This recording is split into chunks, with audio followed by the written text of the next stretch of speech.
Hi everyone. It is 21st of June 2024. It is the full moon of Capricorn and the winter solstice in the southern hemisphere. And I wanted to share, I wanted to make this a little Motherpeace evening that I'm having and share it with you just a little bit. And I wanted to read something from this book, which is by the author of the Tarot deck. It's by Vicky Noble and it says Rituals and Practices with the Motherpeace Tarot. And we're going to go straight to winter solstice. And I'm going to read it for you. Okay. At the moment of winter solstice, around December 21st each year, we experience the longest night and the shortest day of the year. At this apex of darkness, the world sleeps and the subterranean powers rule. In northern climates, snow covers the ground and the air is freezing, forcing us indoors to light fires, no furnaces, and get the houses warm against the elements. We get up in the dark of morning, and by late afternoon, it is dark again. We need more sleep because we don't get enough sunshine and more vitamins because we lack the necessary nutrients that come from the fresh fruits and vegetables of summer.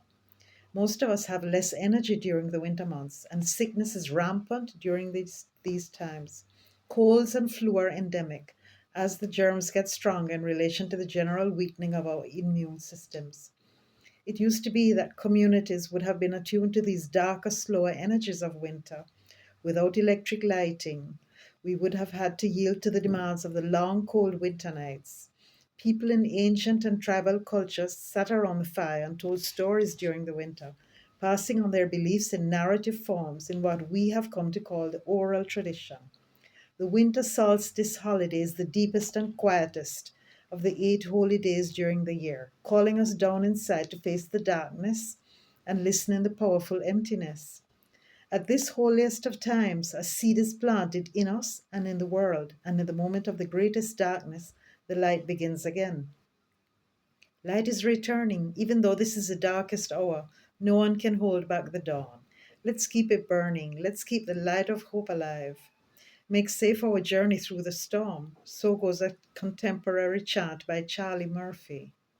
Rituals for the winter solstice are designed to honor and appreciate the darkness, to welcome back the light that always miraculously returns, and to participate in the seeding of the new year. It's a time for making wishes, for seeking a vision, and for making yourself available to receive the seeds and visions that are being planted in humanity with each new turning of the wheel of the year. Now, she also suggests certain cards to accompany this special time. So I'm going to share those with you. So the first thing she speaks about is the crone. This is the, what do you call it? I should do this in English. Hold on a sec, but no worries.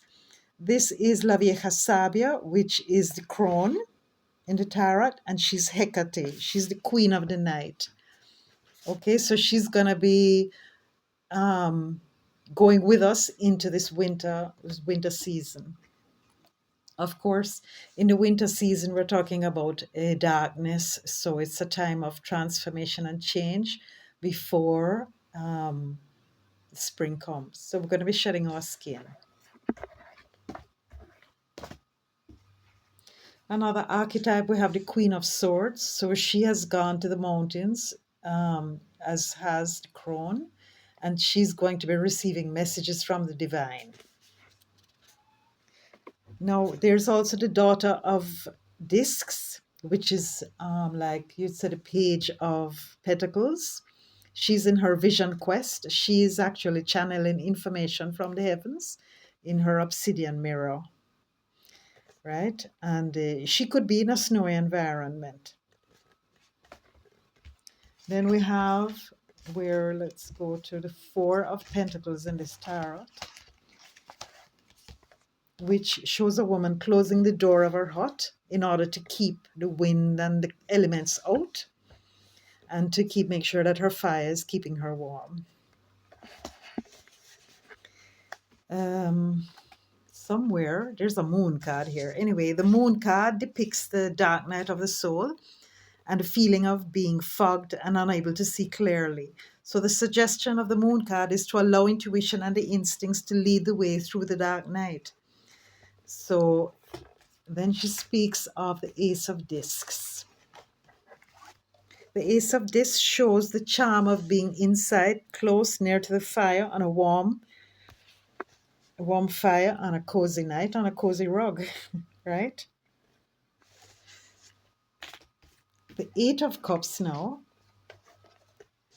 might show the inner emotional darkness that we feel at this time. This is the fear of letting go, right? We see there this octopus is holding on to things that he values or she values, and she's afraid of letting go because she knows that she has to move on. Then we have la la. I have these things in order. Give me a second. Let us continue. Okay, so we're looking now at what is called Knight of Cups, which in this tarot is called the Son of Water, or Son of Cups.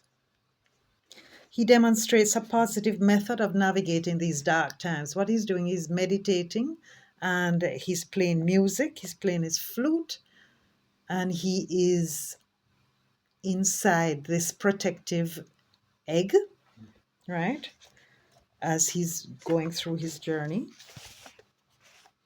Then we have the Two of Wands. The Two of Wands will show us how we can make that connection to our ancestors, and the ancestors will show us how we can keep the fire burning on the inside, right? This is also receiving messages from our ancestors. So these are visitations. As long as we're quiet and watchful, we'll get the message. The Three of Wands suggests creative activities that can be done inside of the cave. Here we see a mother with her babies, right? Showing them how to create art on the walls of the inside cave. This is what they do in winter time. In the next card, showing us Nine of Wands, we show a yogini who is practicing the winter art of raising her kundalini for enlightened conscious awareness. So she's meditating. Then we're seeing the Shaman of Wands, which is really the King of Wands, who has the bastion of the matrilineal line. So he follows the goddess, right? And this will imply a philosophical mentality that can awaken the dead. So he's a shaman, as we know King of Wands are.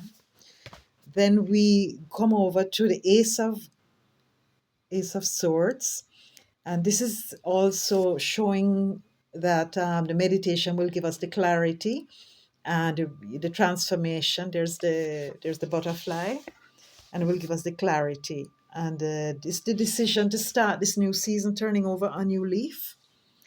Okay. And then we have the Nine of Swords, which could show us sometimes the nightmares that take us over at times of darkness. But all we have to do is make sure that we have our heaters going and keep happy and joyful and give thanks. Today is a day of celebration. Today we can do a special ritual. It's always a good idea to do some kind of ritual when the seasons change, because as long as we are in tune with the rhythms of nature, we're going to be all right.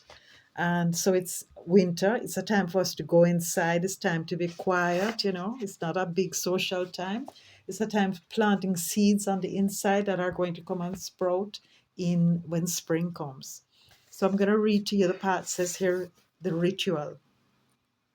A seed is planted in you. To practice a ritual with the Motherpeace cards on winter solstice, have ready candle and matches, your deck of cards, and a journal for writing or drawing. Set up a place for yourself to be alone for a period of time.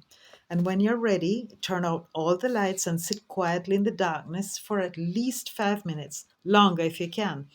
When you sit in the darkness that way, we know that you are in the hangman, right? So it is a time of reflection and seeking enlightenment on any matter. Let the year that is ending pass by in your imagination and reclaim with your mind the highlights and memorable moments, which you can distill into seed form on this darkest night of the year. When you have remembered what you can of the year, imagine that the rest is like compost on the ground for next year's garden and throw it away. Release it into the darkness. Consciously let go of any pain or sorrow left from the year, as well as anger, resentment, and feelings of futility. When you are ready, light your candle and imagine that a similar light is being lit within you. Sit very still and meditate on the flame for 5 minutes, longer if you like. What is your destiny in this year? What seeds are you planting? What do you want, wish, hope for in this coming year? What seeds or visions are being planted in you? When you are ready, write or draw any visions, hints, or predictions you received about the coming year. Choose a Motherpeace card to reflect this time and a second one to predict your future. Write about the cards in your journal. Okay, and that's what this lovely book has to say. So we're going to be using this book. I'm going to start using this book in earnest. I love this image. This is the star. Okay, so let's get these cards out of the way. And we're going to bring close my special Motherpeace deck, which I use for personal readings, but I'm going to share it with you. I don't use these to work with people. I have another deck, one for teaching, one to work with people, and one just for these special moments, just for me. So let's make a space for the Motherpeace. And we're going to pull a card for the winter solstice.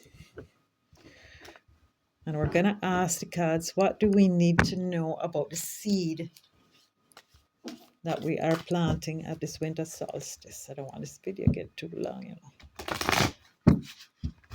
Okay, let's do it 3 times. That's 1, 2,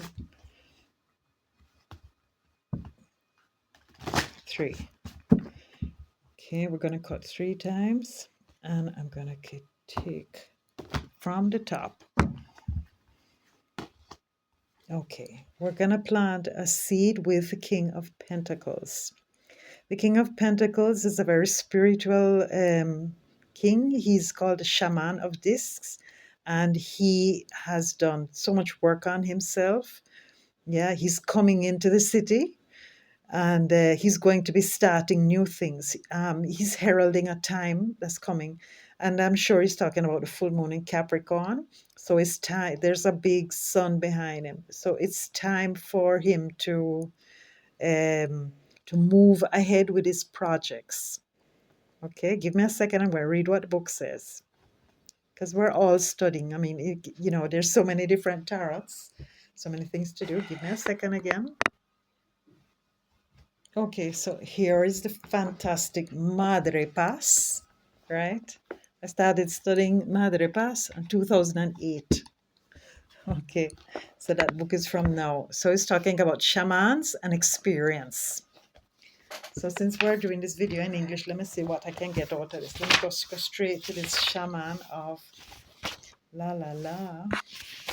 of discs. So the shaman of discs represents someone who has learned to work on the physical plane, and he will have his goals firmly defined, and he will reach these goals. He's not distracted by anything outside of the path that he's on. He is not deceived by images of fame or glamour, fame or fortune. He knows how to manifest his path, and he walks on his path, following the interior direction that he's been given from spirit. He's led by spirit as well, and he represents the understanding of what Buddhists call Dharma. So he's on his journey of evolution. Yeah, he knows what's important. He's free to um, he's free to enjoy the life that he wants to live. He's alert at things happening on his path, and he interacts with others, but he's also very much capable of being alone. Is there anything else we need to know about the gentleman? So he's firm, he's secure within himself, and he's liberated so that he's able to work on his spiritual work, right? Okay, what else can we tell you about this? He's the head of the tribe. He's got a high level of success, right, in what he has done. He's guided by his higher self, and he does not give in to impulses that has to do with uh, objects or money. So this is not a King of Pentacles that's all over the money, right? He knows what's important, and that's his spiritual path. So he's a healer that travels. He knows his natural cycles. Now, when we speak about these things in the Mother Piece, it's like what we should. It's like the characteristics of the ideal. You know what I'm saying? And so he knows about plant medicine and everything. So he's really into the self discipline. He's persevering. He's patient. He's a humanitarian who works towards development of his higher spiritual self. So when this card comes up for you in a reading, um, you will know how to get where it is you need to go, right? In themes that have to do with money and work, you understand the necessary steps that need to be taken. You know the correct path and the way to get to the success that you're looking for. He will make a collaborator in which you can trust. He's an independent worker and he's very capable of, initiating and doing things on his own as well. He has loads of experience in the world and he's full of wisdom. He's very much like the hermit. So, as long as this card comes up for you, it is impossible for you to take the wrong road, right? Because you know exactly where it is you're going, and you're to walk with surety and with faith. So we're going to plant seeds for Capricorn, and the new moon in Capricorn is going to be in 6 months. So whatever can be done in these 6 months, right? Let's start working on it. It's more than enough time. Okay, thank you for sharing this little time with me. I hope you enjoyed it.